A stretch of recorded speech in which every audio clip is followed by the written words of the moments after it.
हरिओम, नमस्ते, welcome again to my YouTube channel GK law classes. I hope आपने हमारी अभी तक की ज्यूरिस्प्रूडेंस की सारी वीडियोस जो है हमारे चैनल पे चेकआउट कर ली होगी। आज सुबह ही मैंने सोशियोलॉजिकल स्कूल ऑफ ज्यूरिस्प्रूडेंस के ऊपर एक वीडियो अपलोड की है, उसे अभी ही जाके चेकआउट कर लीजिए।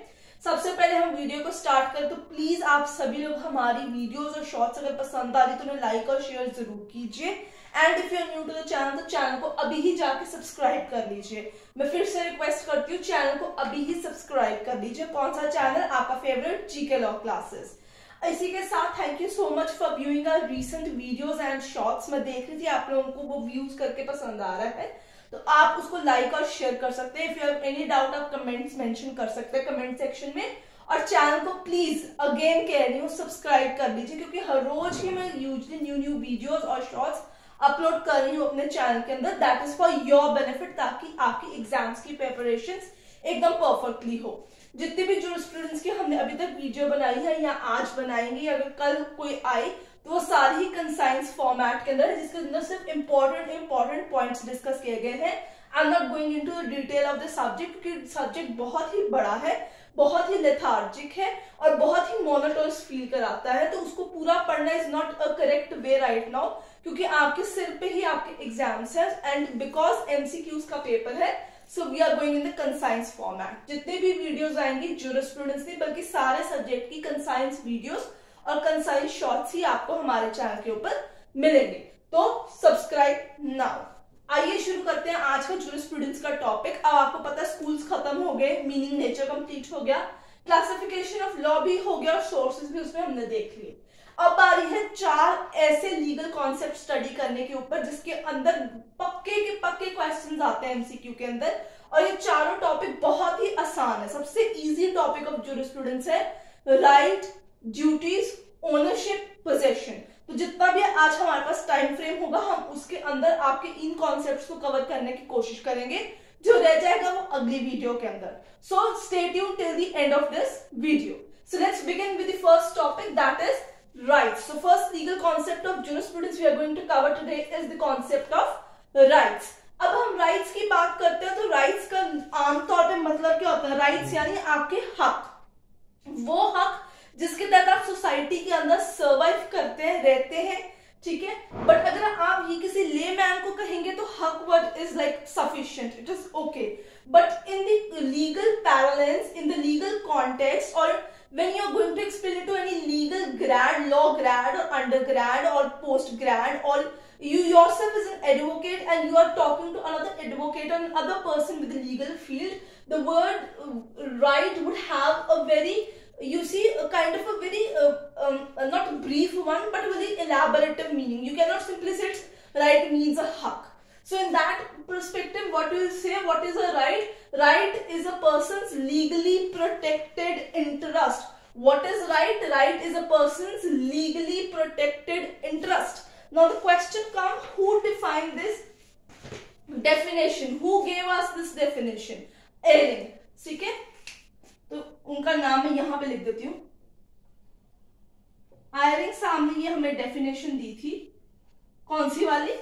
राइट की, that it is a legally protected interest. आप इनके स्पेलिंग पेन डाउन कर लीजिए। ये पूछा भी जा सकता है हु सेड दिस डेफिनेशन, या किसके द्वारा ये राइट्स की डेफिनेशन दी गई है। इनके द्वारा दी गई हुई है, आपको इस चीज पर ध्यान रखना होगा। मैं इसे रिमूव इसलिए कर रही हूँ क्योंकि यहाँ पे थोड़ी जगह की शॉर्टेज है और आपको बाकी सारे पॉइंट्स इजीली समझ में आने चाहिए। So I hope you have got the meaning of the word right, what does it means, किसने उसको ये डिफाइन किया, is that a legally protected interest. So rights माने आपके interest which is protected, which is backed by a sanction, which is protected by the high court, supreme court of the country, ठीक है ना। जब भी आपका कोई भी हक जो आपसे छीनेगा, आप कोर्ट में अप्रोच करते हैं एंड आप उसके लिए फाइट करते हैं ताकि आपको वो हक दिया जाए। जैसे आर्टिकल 21 में है, सपोज कीजिए राइट टू प्रिवेसी हो गया, right to pollution free environment हो गया, ये सारे आपके हक है। right to water, to livelihood, what were these? These are your interests, these are your right, which are protected legally by whom? Various high courts of the country or the Supreme Court of India.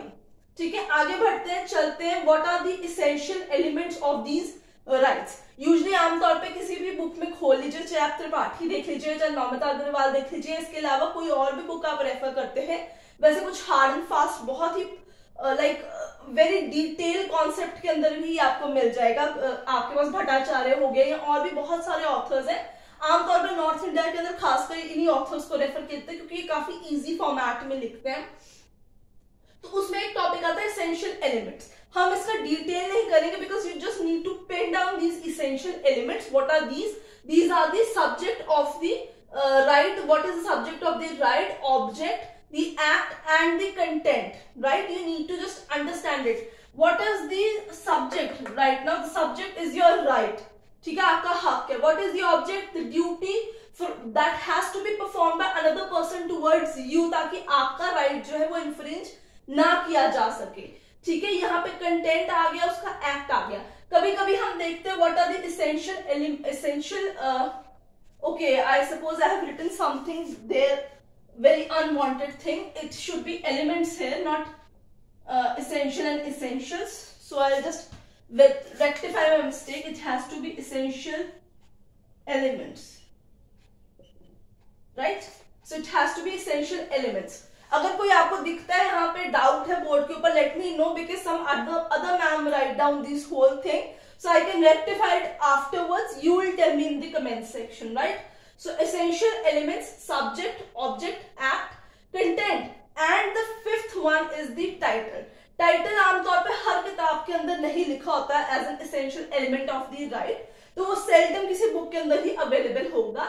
तो fourth definitely होते हैं, इस पे question आने के chances कम होते हैं। Previous year UGC net paper 2 में भी कम ही इसके क्वेश्चंस आए हैं। ज्यूरिस्प्रूडेंस यूजीसी के बिहाफ से काफी स्ट्रॉन्ग सब्जेक्ट है। इसके अलावा comes the kind of the right that has to be private right, the public right. Private यानी अकेले आपका हक है इस चीज के ऊपर, आपकी जमीन है, that nobody should trespass your property without your permission. Public right जो आम जनता का पूरा अधिकार है। आम जनता का पूरा अधिकार कैसे? साफ पानी, साफ हवा, साफ पोल्यूशन फ्री एनवायरनमेंट, ये सब लोगों का कलेक्टिव राइट है, तो वो पब्लिक में हो जाएगा।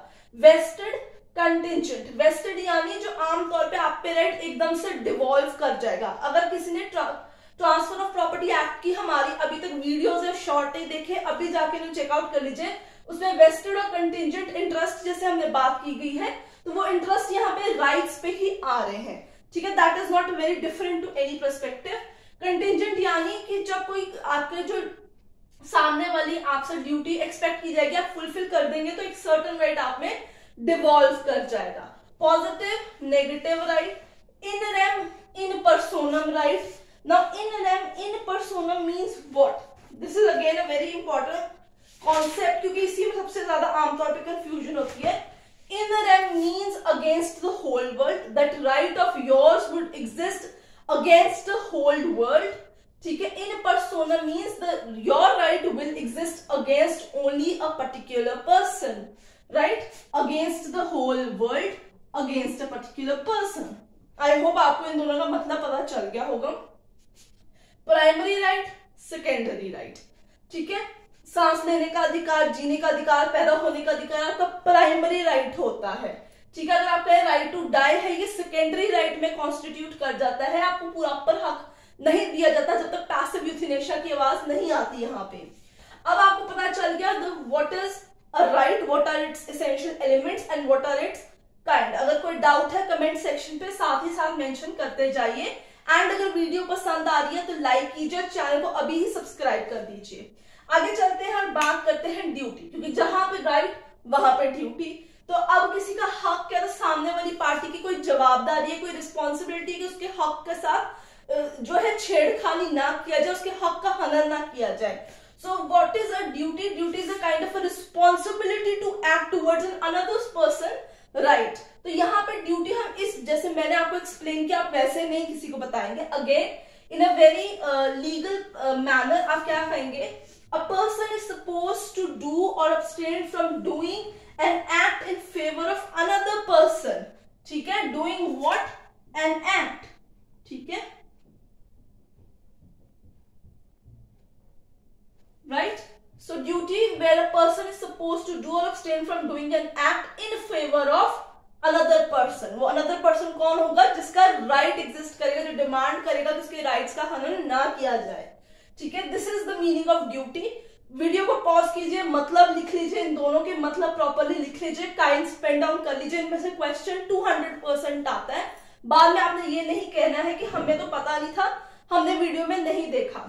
Now what are the kinds of, मतलब लाइक यहाँ पे जो काइंड्स बात कर रहे हैं, ये काइंड्स थे राइट्स के, डिफरेंट काइंड्स ऑफ राइट्स। ये है डिफरेंट काइंड्स ऑफ ड्यूटीज। देखते हैं, जनरल है, पर्टिकुलर ड्यूटी है। जनरल यानी आप किसी को भी सांस लेने से रोकिए मत, राइट टू वे मत रोकिए। पर्टिकुलर पर्सन के रिगार्ड में आपकी duty. Primary secondary duties, positive negative duties. Positive हो गई टू डू समथिंग, नेगेटिव हो गई to abstain from doing something. Moral and legal rights, कुछ राइट आपके मॉरल राइट्स होते हैं, नैतिक जिम्मेवारियां होती हैं आपकी। ठीक है, समाज में जहां रहते हैं वहां कुछ नैतिक जिम्मेदारियां भी होती है, जैसे समाज को स्वच्छ रखना है, टू रिस्पेक्ट योर एल्डर्स, बदतमीजी नहीं करनी, लड़ाई नहीं करनी, कर्स वर्ड्स नहीं करने। कुछ आपके लीगल ड्यूटीज भी इनके अंदर आती है, जो आपको कॉन्स्टिट्यूशन के द्वारा, डिफरेंट लॉज के द्वारा आपके ऊपर पॉलिटिकल सुपीरियर इन्फोर्स कराते हैं कि आपने दूसरे के हक में कुछ भी उल्टा सीधा नहीं करना है। राइट्स एंड ड्यूटीज की बात करते हैं, तो आज की वीडियो खत्म करने से पहले हम एक बहुत ही इंपॉर्टेंट कॉन्सेप्ट को स्टडी करेंगे। फटाफट सब्सक्राइब कर दीजिए चैनल जिसने अभी तक नहीं किया है, इन सबको पेन डाउन कर लीजिए। आई होप आपको समझ में आ गया होगा। राइट्स एंड ड्यूटीज के बिहाफ पे एक इंपॉर्टेंट छोटा सा टॉपिक आता है जिसे हम कहते हैं हॉफिल्स जूरल कोरिलेटिव्स। ये बहुत इंपॉर्टेंट चीज है, मैं आपको फटाफट लिखवा देती हूँ इन सबको।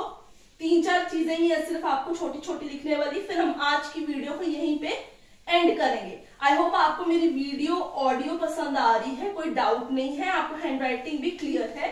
कोई भी डाउट है तो अभी ही मेंशन कर दीजिए ताकि मुझे पता चल जाए और मैं अगली वीडियो में अमेंडमेंट्स कर लूं आपके लिए।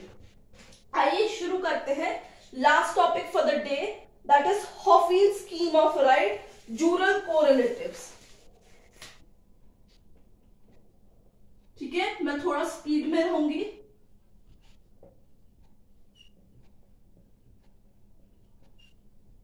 Scheme of rights jural correlatives. ठीक है, ये बहुत ही इंपॉर्टेंट टॉपिक है, इसको बिना पढ़े नहीं जाना है। आमतौर पे मैं बस आपको इसका समझा दूंगी, ज्यादातर इसमें डाउट ये होता है कि इसको याद कैसे करना है, तो मैं आपको कोशिश करूंगी समझाने की ताकि आपको याद भी वो चीजें रह जाए। तो हॉफिल्ड स्कीम ऑफ राइट्स जूरल कोरिलेटिव्स। सबसे पहले आ जाइए राइट। अब राइट और ड्यूटी का तो भाई मतलब आपको पता है, तो इसका कोरिलेटिव हो जाएगा ड्यूटी। हक, दूसरे की जिम्मेवारी, दूसरे की जिम्मेवारी आपका हक। ठीक है, प्रिविलेज,